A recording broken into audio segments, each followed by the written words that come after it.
Salve a tutti, sono Elisa Marianini, sono nella mia galleria e oggi vi condurrò alla scoperta di varie tecniche e stesure cromatiche. Seguitemi. Se vi mostro ad esempio un dipinto come questo, si tratta di campiture piatte. Qui invece siamo in una dimensione di sfumature e lumeggiature giocando appunto sul chiaroscuro.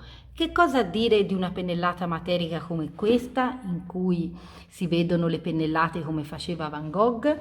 Oppure ci sono stesure molto delicate come questa, con anche il mascheramento e sfumature. Oppure effetti di trasparenza che si possono ottenere per esempio sia con l'olio che con l'acquerello.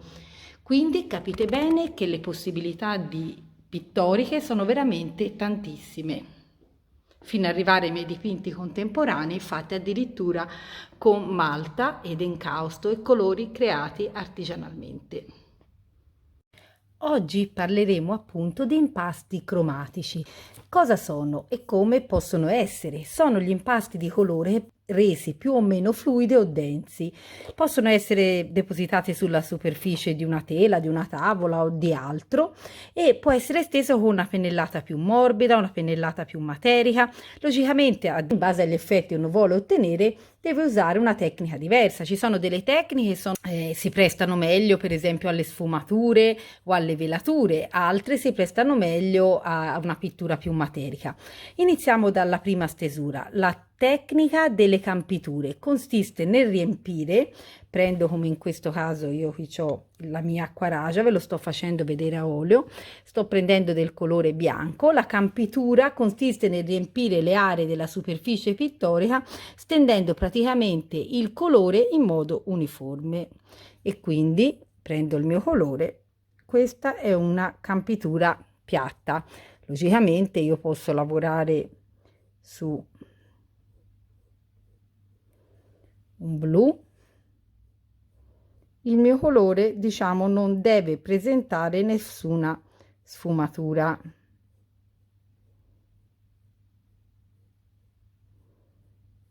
Mescolo bene il mio colore e questa in teoria è una campitura piatta, coprente, perfettamente coprente, diciamo, e il colore è piatto, senza sfumatura. Poi c'è la tecnica del chiaroscuro. In che cosa consiste? Consiste per esempio nel prendere un colore, rimanendo sempre sui soliti toni. Questo qui è un colore sul blu, un azzurro, un blu oltremare, e poi lavorare con la tecnica del chiaroscuro. Consiste nel creare zone più chiare e zone più scure utilizzando per esempio dei tratteggi. Io qui posso decidere di creare una zona più chiara e una zona più scura. Ok? Eccolo qua. Per rappresentare, diciamo, qualcosa. Poi esiste invece la sfumatura, che consiste nello stendere il colore sulla superficie variandone l'intensità, vale a dire io parto da questo blu, come sono partita prima, parto da questo blu e poi vario la gradazione di colore aggiungendoci per esempio del bianco. Questo è il bianco. E qui per ottenere una sfumatura come faccio? Questo è il bianco. Per ottenere una sfumatura come faccio? Non faccio altro che asciugare il mio pennello e fondere insieme i due colori. Vedete, piano piano io sto creando una sfumatura semplice semplice. Questa è la sfumatura che stende praticamente il colore sulla superficie variandone l'intensità gradualmente. Poi abbiamo la velatura. Che cos'è la velatura? La velatura consiste nella stesura di un colore, in genere molto più liquido, che viene fatta, diciamo, su uno strato sottostante. Questo strato che andremo a mettere è trasparente. Per questo mi servirò tipo del liquin. È un prodotto tipo questo, che è un gel adattissimo, oppure potete usare per esempio dei colori che sono già semicoprenti o semitrasparenti. Se vi interessa il video potete andare a vedere come si leggono le etichette dei colori, e qui per esempio io ora farò una velatura, questa stesura che lascia intravedere ciò che si vede sotto. Vedete, questa è una velatura perché questo colore non è coprente e si intravede un po' il sotto. Vedete? Può essere usata per esempio per quando uno vuole dipingere proprio dei veli, anche delle trasparenze, per esempio nei vestiti o in alcuni oggetti. Vedete? Lascia un po' trasparire il colore sotto.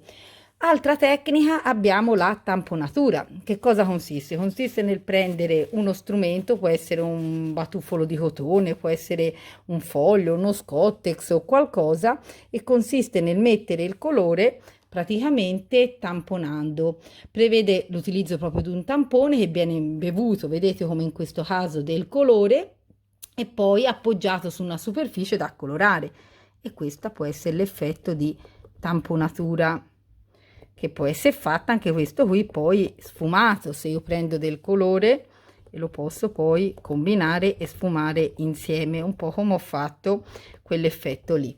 Poi abbiamo la sgocciolatura. In che cosa consiste? Consiste nell'effetto, per esempio, di prendere il mio colore abbastanza diluito, lo posso fare anche con uno spazzolino da denti, e poi posso divertirmi a schizzare, vedete, il colore.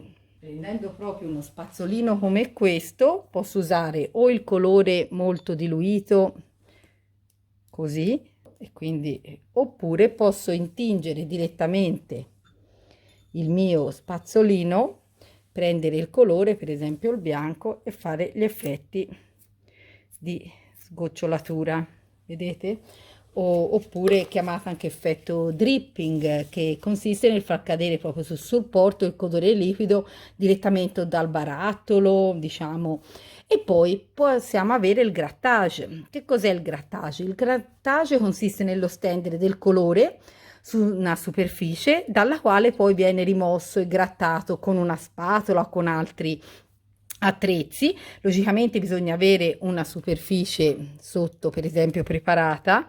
Vi mostro ora qui io metto questo viola, ok. Ora il colore, logicamente la parte sotto dovrebbe essere asciutta, a meno che non si usino tecniche diverse. Sotto magari si fa uno strato a tempera e sopra olio, poi sopra io metto un altro strato, poi posso andare con una spatolina a rimuovere parte del mio colore, facendo apparire qualcosa sotto, quello che io desidero. Il colore poi può essere esteso anche proprio con spatole e utilizzando anche dei medium, che sono per esempio come questo, è un medium che crea spessore. Vogliamo fare per esempio un effetto come vi ho fatto vedere di Van Gogh, questa pittura materica. Ecco come si fa: si prende il colore con la spatola, con questo medium che io ho, si prende il colore e si lavora, vedete, utilizzando il colore molto denso. Ora qui ho preso un bianco e lavorando la spatola in maniera tale che poi il colore mi si distribuisca con campiture molto non piatte ma molto materiche, e con pennellate sempre più materiche e anche vorticose. Si può giocare anche con vari effetti. Ultimo effetto tecnica è quella della mascheratura, utilizzata nella pittura. Si può lavorare per esempio con l'aerografo, si può lavorare per proteggere, diciamo, alcune parti. Lo fanno per esempio anche coloro che fanno utilizzando tipo degli stencil per fare anche la street art, oppure il colore può essere usato per esempio nell'acquerello, come in questo caso. Io qui ho fatto un effetto di sfumatura, che è l'effetto che abbiamo visto qui. L'effetto di mascheratura l'ho ottenuto mettendo un mascheramento, vale a dire un fluido che è un liquido apposta, che per esempio in questo caso per acquerello, che mi ha isolato la superficie sotto. Io sono potuta andare libera e poi l'ho rimosso in un secondo tempo, e quindi gli effetti di mascheramento sono anche quelli molto utili. Altri effetti di velatura, per esempio vi posso dimostrare questo dipinto qui fatto proprio con le velature ad acquerello, che vi invito a vedere in una curiosità d'arte che ho fatto qualche tempo fa. Grazie per avermi seguita e a presto.